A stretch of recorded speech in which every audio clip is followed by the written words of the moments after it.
Thanks for joining us. I'm Megan Roberts. A Yukon Legislative Committee released a report looking into the state of child and family services in the territory. It follows a scathing report from the Auditor General's office. Dana Hatherley has the details. The Legislature's Public Accounts Committee doubts the Yukon's Health and Social Services Department adequately addressed the auditor's concerns. It's asking the department to quickly act on critical incidents, data, and outcome tracking. The committee delivered 20 recommendations to the department. For example, it's concerned about the time it will take to update group home policies. 3 recommendations have to do with training standards. The committee wants mandatory training before new hires work with vulnerable clients. The Auditor General's review found that 1 in 5 staff members working in group homes didn't complete standard first aid and CPR training. The committee is also asking the department for a comprehensive plan to fill social worker vacancies. It's also concerned the department isn't doing enough to provide safe places outside of foster and group homes in rural and First Nations communities. Dana Hatherley, CBC News, Whitehorse. The Public Service Alliance of Canada is providing some clarity to Yukoners for the first time since its decision to take over leadership of the territory's largest union. Dozens of Yukon Employees Union members attended an online town hall last night looking for answers. Catherine Pilkington has the details. In March, an administrator was appointed to oversee governance of the Yukon Employees Union. Speaking to over 100 members gathered on an online Zoom call, the administrator said there was quickly a breakdown in communication between himself and leadership. Walls put up. I was being questioned about everything. I was being asked, where would I get that interpretation? Where is that written? Well, not everything is written when you're trying to run an organization in a democratic way. Aylward said the dysfunction was such that he could not move forward. The Public Service Alliance then forced leaders to step down. That explanation didn't satisfy all members. And I think it is worth kind of looking at what was told to us and critically thinking about what's not being said and what's really being said, which was essentially that the main problem with the executive members that have just been thrown out is that they were asking questions about how things worked during administration. The new trustee said last night's town hall was just the beginning, but the focus now must be on ongoing talks with the Yukon government. There will be continued communication with our members. In terms of bargaining remains full steam ahead. There is no change and no impact of this trusteeship into bargaining. Members will have the opportunity to select new leadership at the next convention, but it's not clear when that will be held. Catherine Pilkington, CBC News, Whitehorse. A Yellowknife environmental group is criticizing the Northwest Territories' plan to shut down oversight bodies for the now closed Diavik and Snap Lake diamond mines. It says the decision was made without public input and contravenes the territory's own policy on open government. The CBC's Niles Nemeth reports. A spokesman for Alternatives North says it is the wrong time to be shuttering the independent boards which keep an eye on developments at Diavik Diamond Mine, owned by Rio Tinto, and De Beers Snap Lake Mine. We disagree with the minister's decision. We think this was part of the original social license for these mines to go ahead and should remain in place until the mines are right through final closure, accepted, they're relinquished back to the government, and then I think it's okay to let up. But before that, not a good idea. Environment and Climate Change Minister Jay McDonald recently made the decisions. As a result, the board which oversees Diavik is to be wound down by March of next year. It is to be replaced by a smaller, independent technical review fund available for Indigenous monitoring efforts. The wind-down decision comes as the mine, which ended production earlier this year, moves into the latest stage of remediation, filling 3 large open pits with water from Lac de Gras over the next 6 to 12 months. Meanwhile, the agency which oversees De Beers Snap Lake Mine, which closed more than a decade ago, will not end its work until 2030. While the minister received input from the mines, the oversight boards, and Indigenous governments, O'Reilly, who is a former MLA, questions why the decisions were made without any public input. Why not go to the public and ask the public's view on this? So I think that's an important question that GNWT needs to be held accountable for. The minister's letter about the wind down of the Diavik Oversight Board says his move follows the legislation. and that a, quote, robust and integrated regulatory system has been developed in the territory which did not exist when the boards were set up. In a statement to CBC, Diavik says it is, quote, comfortable with the terms of the minister's decision. It also says it's continuing to work with Indigenous and government partners. The executive director of the Diavik Oversight Board gave CBC a provisional response to the minister's decision. The board has authorized me to say that EMAB acknowledges the minister's decision to shut down the advisory board by March 31st, 2027. The board is currently considering the decisions and our response. Minister MacDonald did not respond by deadline to a request for comment on Alternatives North's criticisms. Niles Nemeth, CBC News, Yellowknife. The government of the Northwest Territories sent this statement today on the minister's decision. It says the decision to wind down the Diavik Environmental Monitoring Advisory Board was made following a consultation process that included EMAB as well as the Indigenous signatories to the related environmental agreement. It says the decision reflects the concerns and comments received throughout the consultation process. Through the environmental agreement, the process is now complete, and there is no means for revising the decision once it is made. Alternatives North is now calling for a performance audit by the Auditor General. In an interview with the CBC's Shannon Scott, Kevin O'Reilly questioned the timing of shutting down the oversight boards. It's interesting that the two decisions by the minister are really quite inconsistent. You know, Snap Lake closed in 2015, so it's been in closure now for 11 years. Yet that body's going to remain in place for another 3 years. Diavik just closed in March of this year, and 1 year into closure, the ministers decided we don't need this anymore. That's not a good thing.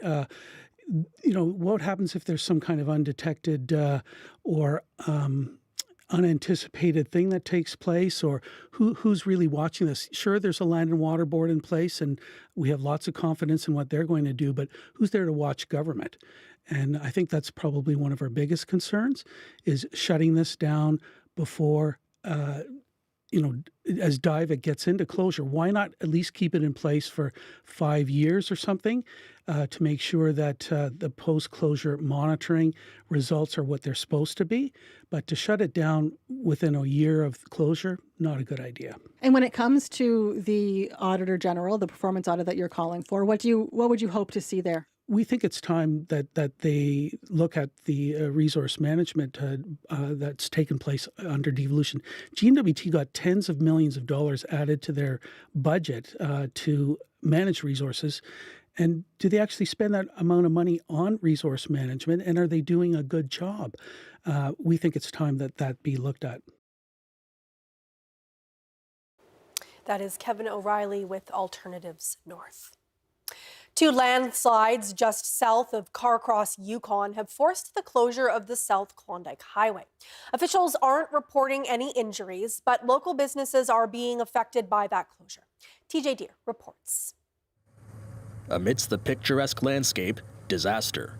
2 landslides closed the South Klondike Highway just south of the Conrad Historic Site and Campground.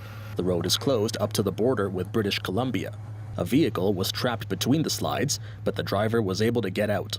I can't turn around at this point in time. I can't go forward past where these boulders are skipping across the road. So yeah, I'm trying to come up with a plan, and I decided, well, I feel relatively safe right here for the moment. I'm just going to wait for this one in front of me to slow down long enough to where I feel comfortable, moving some rocks, some of these smaller rocks, so I can drive out of there. 2 tourists from Chicago were in the area at the time and saw what happened. One of them even took this picture of one of the slides. Before the landslide, it was raining extremely hard for 10 minutes. So I believe it was all the water coming down that pushed all the mud. And it seemed like there was water. It was creating a new drainage under the road. The slides are also affecting local businesses. The train to Skagway is closed, but an employee at the station couldn't confirm if it's because of the slides. On the northern edge of town, a tourism company is being forced to operate with a skeleton crew. It's hurting us right now just with the lack of bus traffic, but we we soldier on. We have a lot of people from Whitehorse who are interested in coming down, and we definitely welcome them down here. We've gotten quite a few locals today, which has been great. I think that it's a great day to come on down where it's not too crowded, and definitely worth a look. An employee with Highways and Public Works at the barrier told CBC News the highway will open tomorrow afternoon at the earliest. TJ Deere, CBC News, on the South Klondike Highway just south of Carcross. No one was injured after a dump truck slid sideways into Pontoon Lake near Yellowknife on Tuesday. That is the latest on the incident from the NWT Department of Infrastructure. A spokesperson says the truck tipped over at an embankment where work is being done to widen the road and install guardrails. It happened at around 11 a.m. on Tuesday when part of the embankment slumped. The contractor, RTL Transportation Services, is handling the cleanup. Emergency crews pulled the truck out of the lake early Wednesday morning. The NWT Department of Infrastructure says the contractor reported no spill into the environment, but regulators have been informed. Yellowknife RCMP say they have opened a file on the incident.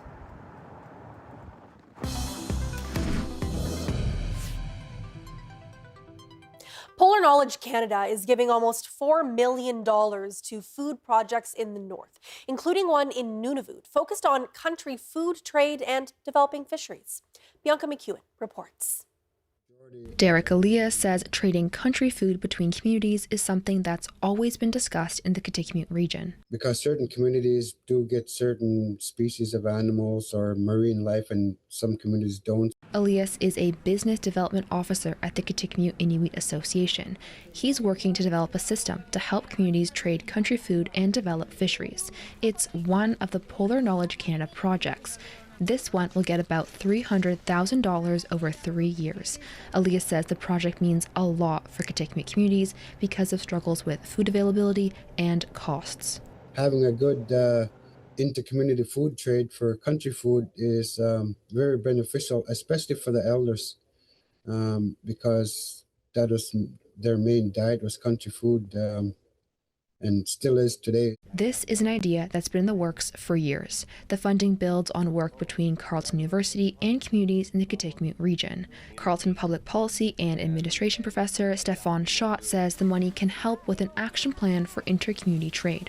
With this project, see how can we implement this in terms of the infrastructure that is needed, the freezer space that is needed. How are we getting food from one community to another? Elias says developing more fisheries in Taluyak and Johaven can also help communities feed themselves and develop new businesses.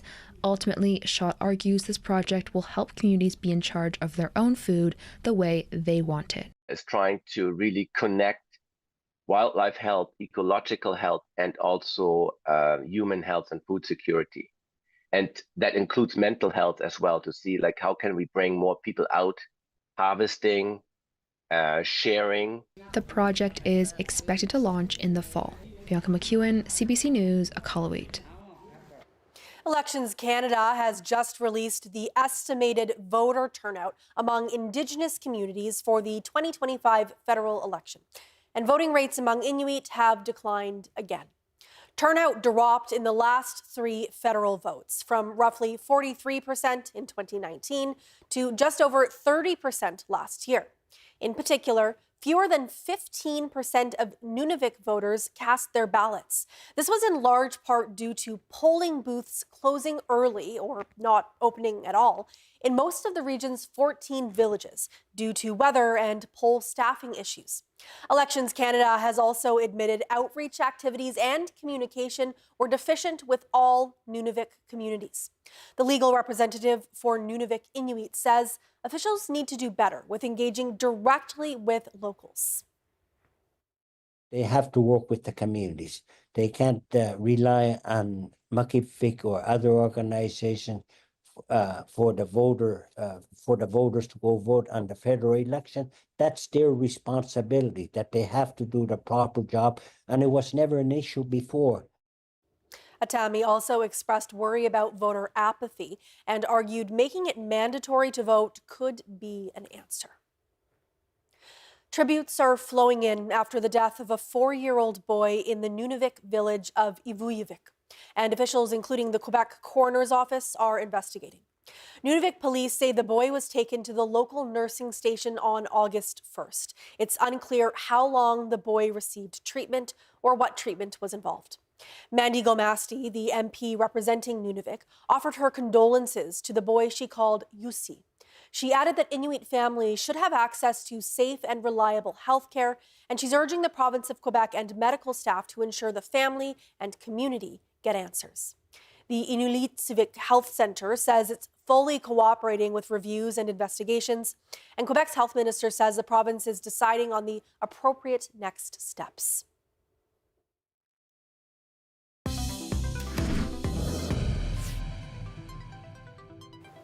Four years ago, a fire destroyed a 113-year-old Catholic church in Fort Chipewyan, Alberta. Now, some local Catholics are hoping to build a new one. Some members of the church are working to establish a local nonprofit society with the goal of raising money for a new building. The Bishop of the Diocese of St. Paul oversees the hamlet's Catholic community. He says he's heard from the community, but conversations are still in early stages. I've talked to some of my other brother bishops who work in the north, and they often talk about some sort of a prefab building that's tailored to becoming usable as a church, as opposed to some of the things we perhaps more used to seeing in small towns, with the classic church that's built on the spot there. With all the resources and the time and that can go into building something from scratch on site. Since 2022, parishioners have gathered at a community hall for services and other events. A cleanup operation is planned for a former weather station near Resolute Bay, Nunavut. The abandoned site was once home to about a dozen people. The CBC's Artie Sarkisian spoke to a former employee of the site about what life was like in the high Arctic long before modern communications. Doug Munson was just 19 years old when he made a move from southern Ontario, thousands of kilometers north, all the way to the Isaacson weather station in the high Arctic. In 1974, fresh out of high school, he was posted for a year at the station, observing weather for the federal government. For us, it was just getting on with it, doing the work, what had to be done, doing the job, and didn't realize till later how unique it was, because 3 years after I left, they closed the station. It proved to be an isolating experience for Munson. He and his co-workers passed the time with hikes and CBC Radio's Sunday night hockey, and even played a game or two themselves. We actually made our own hockey sticks and played hockey in the warehouse. Like I said, you have to make your own entertainment. Doug's son, Aaron Munson, is a photographer. In 2016, he flew to the now abandoned site to get a glimpse of what his father experienced almost 40 years ago. He probably could have never imagined that his son would one day come back to sit in that same spot and kind of reflect on his journey. The site was shut down in 1978 once it was deemed outdated, but it still has signs of its former life. Old fuel drums, rusted trucks, snow-covered lounge chairs. Even the dishes in the kitchen are there's still dishes just sitting there. And it's like they just picked up and are like, okay. Now, the federal government is planning to clean up the site, which, over the past 5 decades, rotted into an environmental hazard. Doug says it will be sad not to have those buildings to come back to. Life goes on, right? There's not much you can do sometimes, and so you've got to move on too. The cleanup of Isaacson is set to wrap up by 2030. Artie Sarkisian, CBC News, Iqaluit.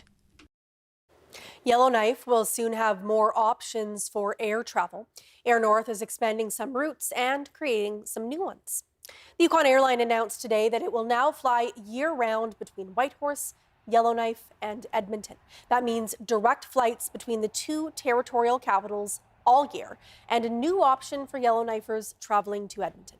Air North says there are several reasons behind the new routes. The company says it's been getting requests from sports organizations looking for weekend flights to Edmonton for large events. It also says it's noticed more business travel between Whitehorse and Yellowknife. Air North says there's a sense of momentum in the territories right now. We view this as an investment in the next 5 years of growth in the Arctic.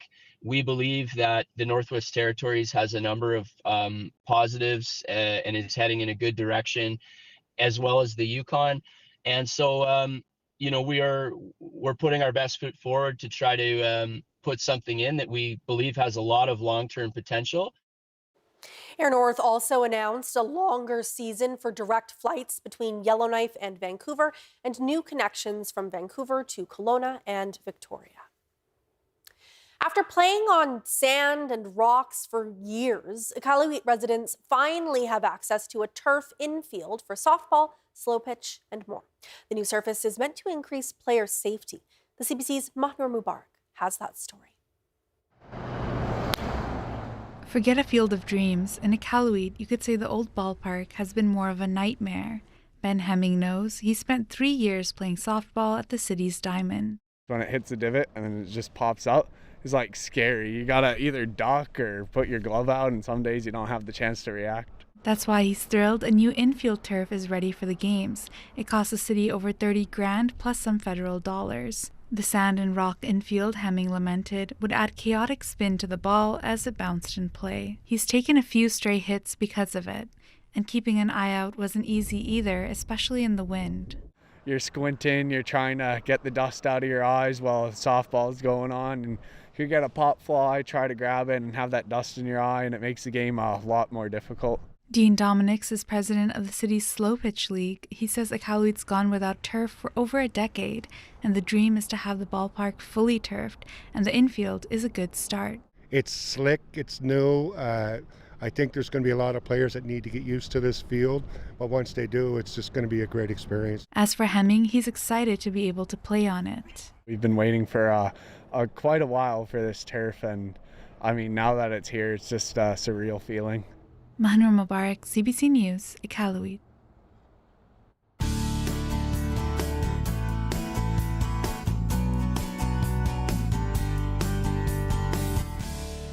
A solar eclipse is sweeping across the globe today. Here in the north, a partial solar eclipse was visible across all 3 territories this morning. A weather specialist in the Yukon was watching through his telescope. David Miller says eclipses are rare to see in Whitehorse. Earlier today, the moon covered roughly 34% of the sun for about an hour and a half. Miller set up his telescope and camera to capture the moment at the city's Shipyards Park. He says humans have always been intrigued by eclipses. From my sense, it's just the mystery and the magic of what our universe is.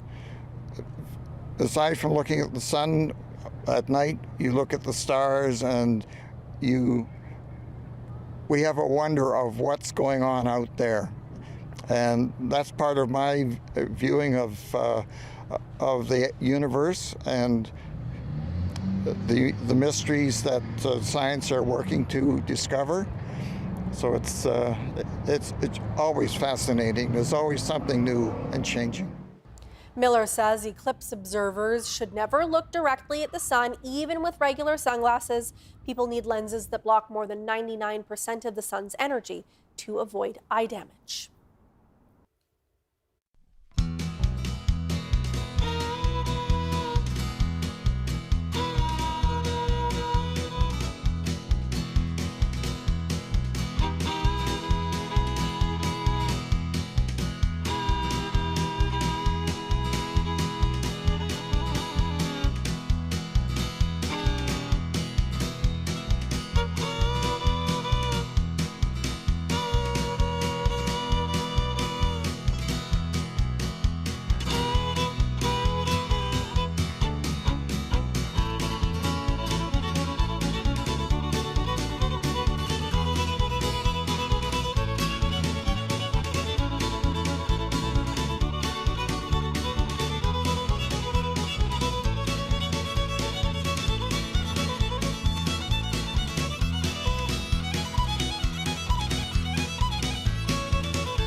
And that is Northbeat for tonight. For news anytime, go to cbc.ca/north. Thank you for watching. I'm Megan Roberts. Have a good night.